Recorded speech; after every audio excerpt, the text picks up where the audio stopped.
School and college की सबसे अनोखी बात यह है कि वहाँ सब आपसे पढ़ने की उम्मीद करते हैं, लेकिन कोई ये नहीं बताता कि कैसे इफ़ेक्टिवली पढ़ना है।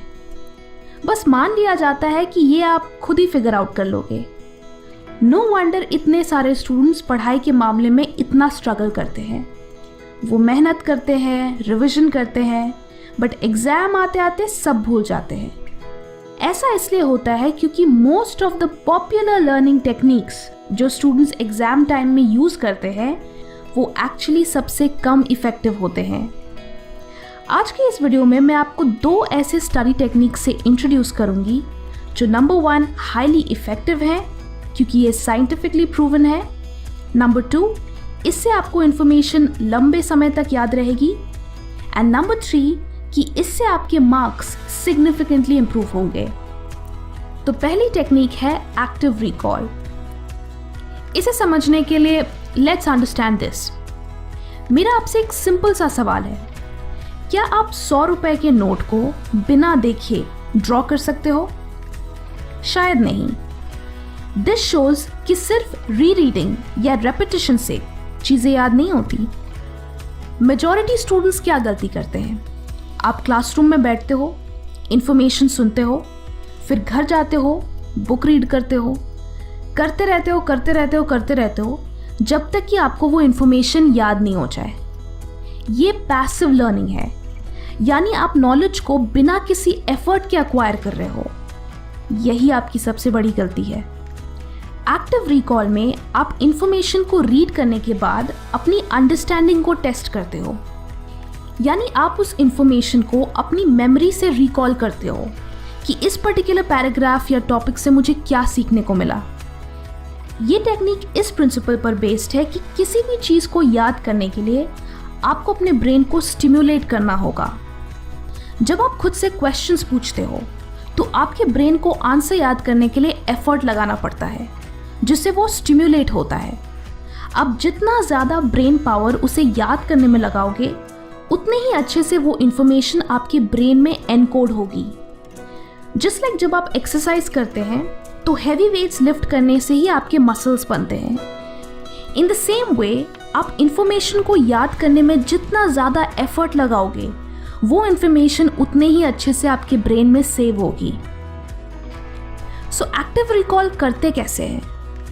बेसिकली टॉपिक को रीड करने के बाद आप बुक को बंद करके उसी इंफॉर्मेशन को खुद को एक्सप्लेन करने की कोशिश करो।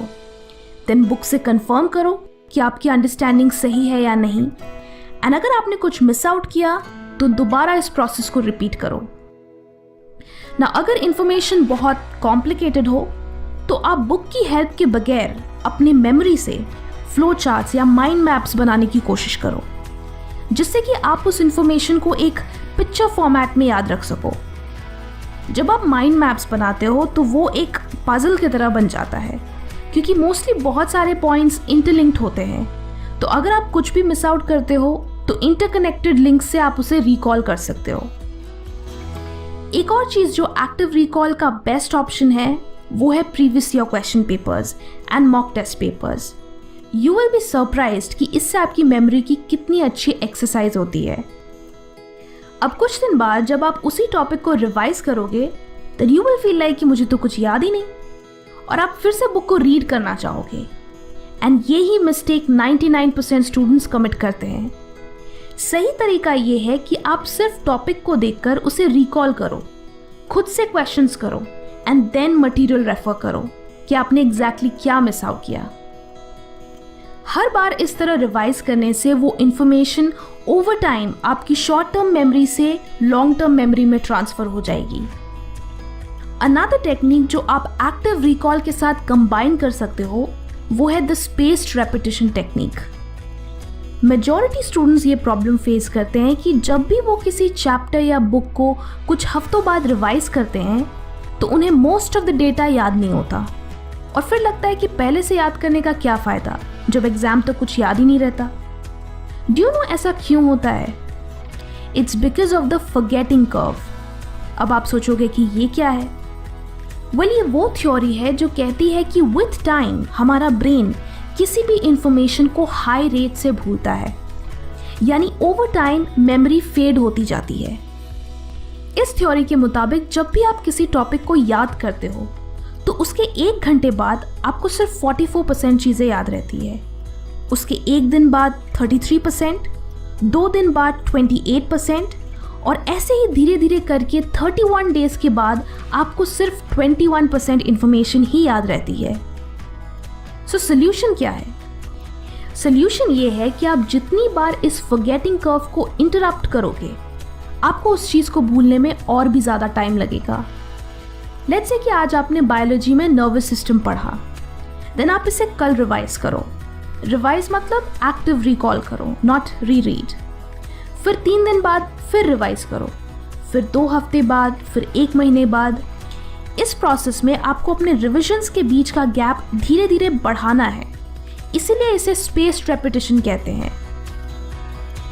आइडिया ये है कि आप जितनी बार उसे एक्टिवली रिकॉल करोगे और उसे जितना स्पेस्ड आउट रखोगे आप उसे उतने ज़्यादा दिनों के लिए याद रखोगे। स्पेस्ड रेपिटेशन का पर्पस ये है कि आप गैप के वजह से उस इंफॉर्मेशन को भूल जाएं, जिससे उस डेटा को रिकॉल करने के लिए आपको ज़्यादा से ज़्यादा ब्रेन पावर यूज़ करनी पड़े। एंड सो इस एक्सरसाइज से वो इंफॉर्मेशन आपके दिमाग में अच्छे से कंसोलिडेट होती है। अगर आप competitive exams like UPSC, medical या सीए एक्सेट्रा के लिए तैयारी कर रहे हैं देन ये टेक्निक्स आपको अपने स्टडी मटेरियल को लॉन्ग टर्म के लिए याद रखने में हेल्प करेगी। कमेंट करके बताएं कि आप इनमें से किस स्टडी टेक्निक को सबसे ज़्यादा यूज़ करते हो। वीडियो अच्छी लगी तो लाइक करें एंड बहुत अच्छी लगी तो शेयर भी करें। Thank you and stay focused.